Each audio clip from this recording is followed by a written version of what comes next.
ರಾಯರು ಹೋಗಿ ಇಷ್ಟು 350 ವರ್ಷ ಕಾಲ ಕಳೆದರೂ ಕೂಡ ರಾಯರು ಇವತ್ತಿಗೂ ಕೂಡ ಜನರ ಮನಸ್ಸಿನಲ್ಲಿ ಹಸಿರಾಗಿ ಉಳಿದಿದ್ದಾರೆ ಅಂತ ಹೇಳಿದ್ರೆ ಇದಕ್ಕೆ ಮುಖ್ಯ ಕಾರಣ ರಾಯರ ನಿಷ್ಕಲ್ಮಶವಾದ ಪರಿಪೂರ್ಣವಾದ ತ್ಯಾಗ ಅವರ ಜೀವನದಲ್ಲಿ ಮಾಡಿರೋ ಕಾರಣದಿಂದ ನಾವು ಇವತ್ತಿನ ದಿನ ಸುಭದ್ರರಾಗಿದ್ದೇವೆ. ನಮ್ಮ ಮನಸ್ಸಿನಲ್ಲಿ ರಾಯರು ಅಚ್ಚಳಿಯದೆ ಉಳಿದಿದ್ದಾರೆ. ಹೋದ್ರೆ ನಾವ್ಯಾಕೆ ರಾಯರನ್ನು ಉಪಾಸನೆ ಮಾಡ್ತೀವಿ? ರಾಘವೇಂದ್ರ ತೀರ್ಥರ ತ್ಯಾಗದ ಲವಲೇಶ ನಮ್ಮ ಜೀವನದಲ್ಲಿ ನಮಗೆ ಬಂತು ಅಂತ ಆದರೆ ನಮ್ಮ ಜೀವನ ಉದ್ಧಾರ ಆಗಿ ಹೋಗುತ್ತೆ ಅನ್ನುವ ಒಂದು ಉತ್ತಮವಾದ ಗುಣದ ಚಿಂತನೆ ಈ ನಾಮದಲ್ಲಿ ಇದೆ.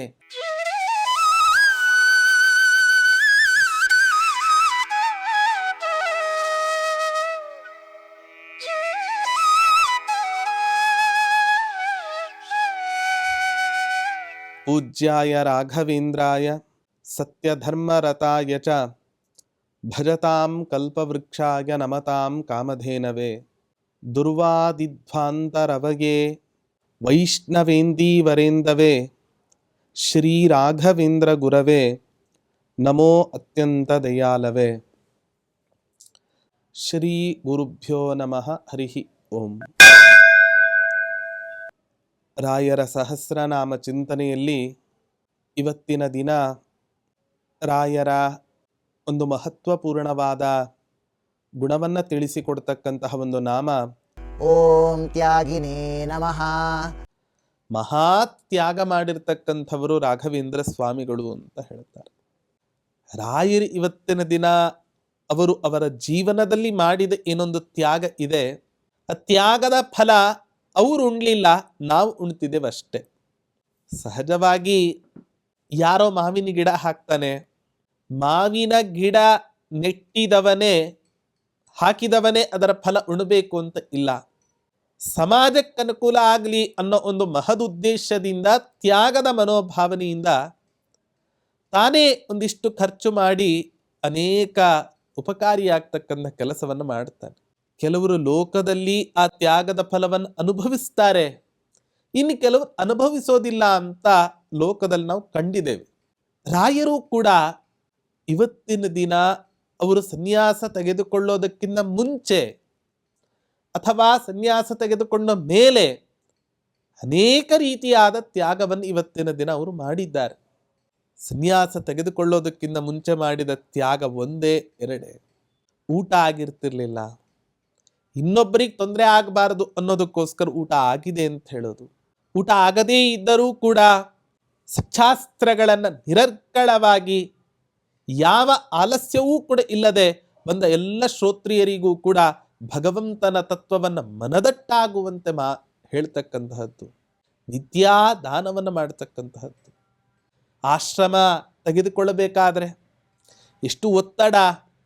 ಸುಧೀಂದ್ರ ತೀರ್ಥರ ಹತ್ರ ಹೇಳ್ತಾರೆ, ಬಾಲ ಭಾರ್ಯ ನೋಪನೀತೋ ಹಿ ಬಾಲೋ.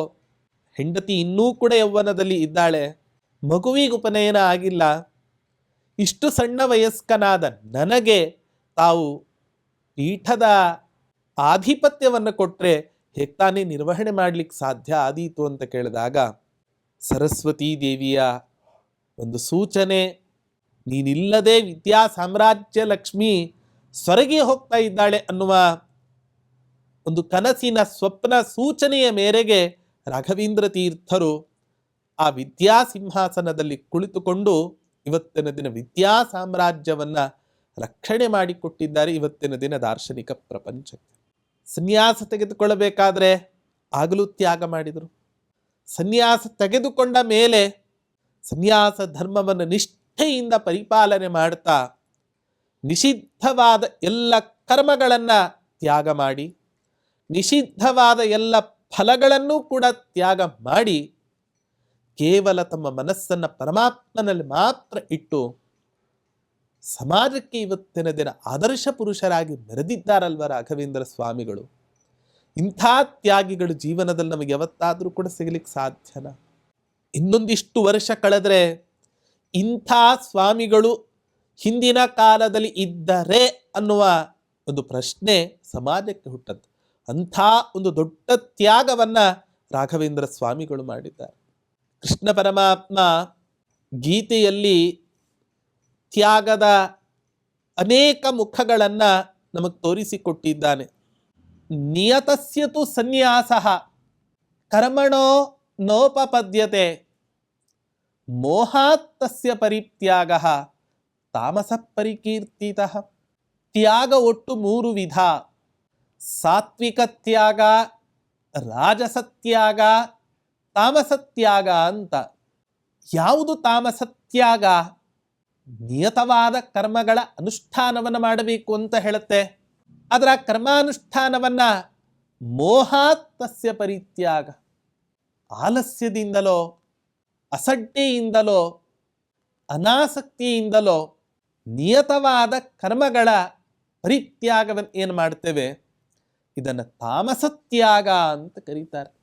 ಇನ್ನು ಕೆಲವರು ಇರ್ತಾರೆ, ಏಕಾದಶಿ ಮಾಡಿದರೆ ನನ್ನ ದೇಹಕ್ಕೆ ತುಂಬ ದಂಡನೆ ಆಗತ್ತೆ, ಹಾಗಾಗಿ ನನ್ನ ದೇಹವನ್ನು ದಂಡನೆ ಮಾಡ್ತಕ್ಕಂತಹದ್ದು ತುಂಬ ಕಷ್ಟ, ಶರೀರಕ್ಕೆ ತುಂಬ ದುಃಖದಾಯಕವಾದದ್ದು, ಹಾಗಾಗಿ ಮಾಡೋದು ಬೇಡ. ಕಾಯ ಕ್ಲೇಶ ಭಯಾತ್ ತ್ಯಜೇತ್, ಇದನ್ನೇನಂತ ಕರೀತಾರೆ ಅಂದರೆ ರಾಜಸತ್ಯಾಗ.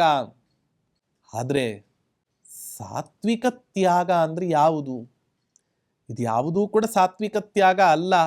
ಕಾರ್ಯಮಿತ್ತೇವ ಯತ್ಕರ್ಮ ನಿಯತಂ ಕುರುತೇರ್ಜುನ ಸಂಗಂ ತ್ಯಕ್ತ್ವಾ ಫಲಂಚೈವ ಸತ್ಯಾಗ ಸಾತ್ವಿಕ ಸ್ಮೃತಃ. ಕಾರ್ಯಮಿತ್ತೇವ ಯತ್ಕರ್ಮ, ಶಾಸ್ತ್ರ ಹೇಳಿದೆ ಈ ಕರ್ಮಾನುಷ್ಠಾನವನ್ನು ನಾನು ಮಾಡಬೇಕು. ಶಾಸ್ತ್ರ ನಿಷಿದ್ಧವಾದ ಕರ್ಮಗಳಲ್ಲಿ ನನ್ನ ಪ್ರವೃತ್ತಿ ಇರೋದಿಲ್ಲ.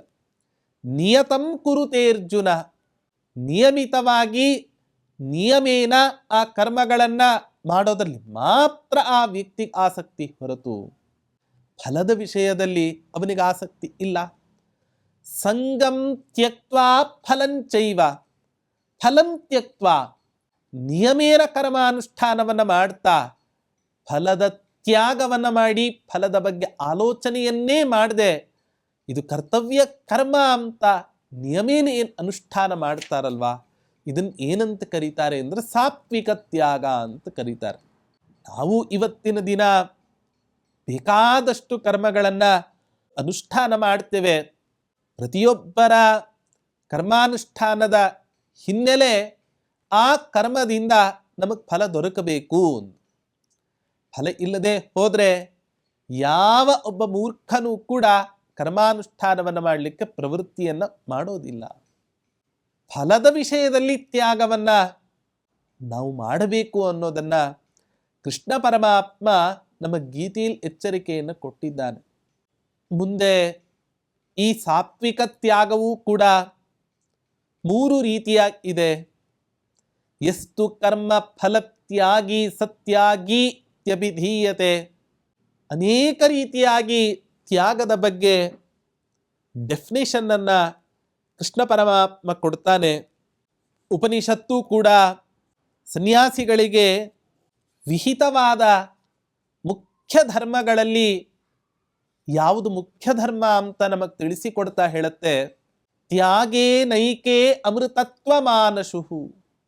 ತ್ಯಾಗದಿಂದಲೇ ಅನೇಕರು ಇವತ್ತಿನ ದಿನ ಅಮೃತತ್ವದ ಪದವಿಯನ್ನು ಪಡೆದುಕೊಂಡಿದ್ದಾರೆ. ಹಾಗಾದ್ರೆ ನೋಡಿ, ಸಂಪಾದನೆ ಮಾಡಿರ್ತಕ್ಕಂಥ ಹಣ ನಮ್ಮದು. ಈ ಹಣಕ್ಕೆ ರಕ್ಷಣೆ ಹೇಗೆ? ಬ್ಯಾಂಕಿನ ಲಾಕರಲ್ಲಿ ಇಡ್ತಕ್ಕಂತಹದ್ದಲ್ಲ, ತಾನು ಅನುಭವಿಸ್ತಕ್ಕಂತಹದ್ದು ಅಲ್ಲ. ತನಗೆಷ್ಟು ಬೇಕೋ ಅಷ್ಟನ್ನು ಅನುಭವಿಸಿದ ಮೇಲೆ ಅದನ್ನೇನು ತ್ಯಾಗ ಮಾಡ್ತಾನಲ್ವಾ, ಇದೇ ಆ ಹಣದ ರಕ್ಷಣೆ. ಇದೆಂಥ ವಿಚಿತ್ರ! ತ್ಯಾಗವೇ ಹಣದ ರಕ್ಷಣೆಯ ಒಂದು ಉಪಾಯ ಅಂತ ಹೇಳಿದರೆ ಹೇಗೆ ಸಾಧ್ಯ ಆದೀತು?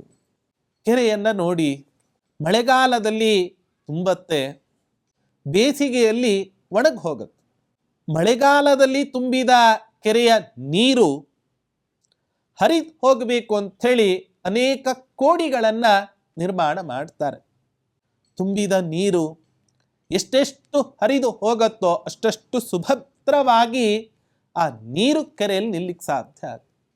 ಇಲ್ಲದೆ ಹೋದರೆ ಕೆರೆಯ ಕಟ್ಟೆ ಒಡೆದು ಹಾಳಾಗಿ ಹೋಗಿ ತುಂಬ ದೊಡ್ಡ ಅನಾಹುತ ಆಗುತ್ತೆ.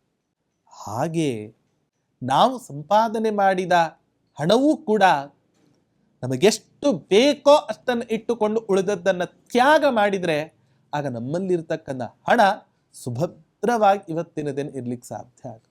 ನಮ್ಮ ಶರೀರ ಇದೆ, ಅನೇಕ ಆಹಾರವನ್ನು ಸ್ವೀಕಾರ ಮಾಡುತ್ತೆ. ಆ ಆಹಾರವನ್ನು ಸ್ವೀಕಾರ ಮಾಡೋ ಕಾಲದಲ್ಲಿ ಶರೀರಕ್ಕೆ ಹಿತವಾದದ್ದನ್ನು ಸ್ವೀಕಾರ ಮಾಡುತ್ತೆ, ಅಪಥ್ಯವಾದದ್ದನ್ನು ಹೊರಗಡೆ ಹಾಕುತ್ತೆ. ಅಜೀರ್ಣ ಆಗೋ ಪದಾರ್ಥ, ಅಪಥ್ಯವಾದ ಅನೇಕ ಪದಾರ್ಥಗಳನ್ನೂ ಕೂಡ ಸ್ವೀಕಾರ ಮಾಡಿದರೆ ಆ ಶರೀರ ಏನಾದೀತು?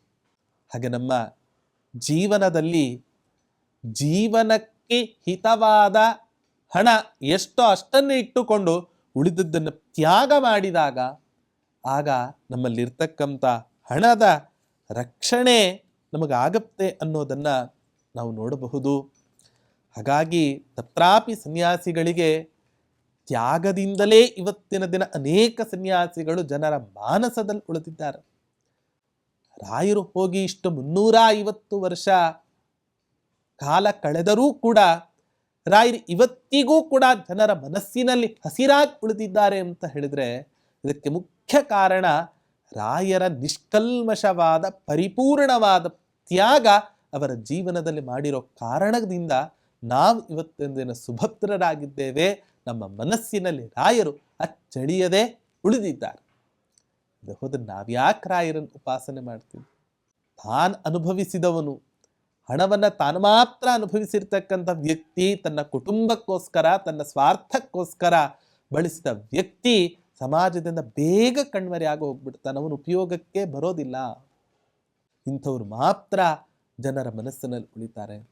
ಇಂಥ ಮಹಾತ್ಯಾಗಿಗಳಾದ ರಾಘವೇಂದ್ರ ತೀರ್ಥರ ತ್ಯಾಗದ ಲವಲೇಶ ನಮ್ಮ ಜೀವನದಲ್ಲಿ ನಮಗೆ ಬಂತು ಅಂತ ಆದರೆ ನಮ್ಮ ಜೀವನ ಉದ್ಧಾರ ಆಗಿ ಹೋಗುತ್ತೆ ಅನ್ನುವ ಒಂದು ಉತ್ತಮವಾದ ಗುಣದ ಚಿಂತನೆ ಈ ನಾಮದಲ್ಲಿ ಇದೆ ಅಂತ ಹೇಳ್ತಾ ಶ್ರೀಕೃಷ್ಣ ಅರ್ಪಣಮಸ್ತು.